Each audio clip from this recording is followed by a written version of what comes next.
इतिहास नेहमी विजेत्यांचेच गुणगान गातो. मग आपण रावण ओळखायला कुठे कमी पडलो आहे का? नमस्कार मित्रांनो, मी अनिकेत. स्वागत आहे तुमचं कादंबरी कट्ट्यावर.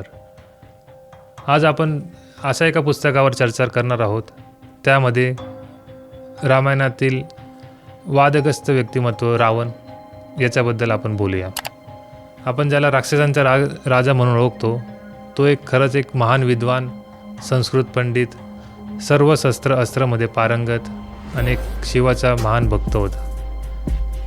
तसं पाहिलं तर रावण एक उत्तम असा भाऊ होता, ज्याने शूर्पणखीसाठी आपलं सर्वस्व पणाला लावलं.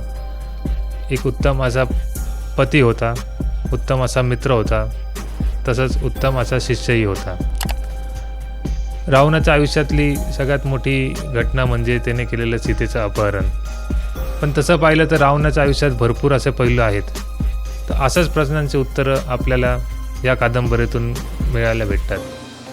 कादंबरीचं नाव आहे रावण राक्षसांचा राजा. न्यू इरा पब्लिशिंगने प्रकाशित केलेलं आहे आणि लेखक आहेत शरद तांदळे. तर तुमच्यामध्ये रावणाचा कोणता गुण हा तुम्हाला सर्वात जास्त आवडतो हे नक्की मला कमेंटमध्ये सांगा. आणि असंच नवीन नवीन पुस्तकांच्या भेटीसाठी आपण परत एकदा पुढच्या व्हिडिओमध्ये भेटूया. तोपर्यंत वाचत राहा, विचार करत राहा. धन्यवाद.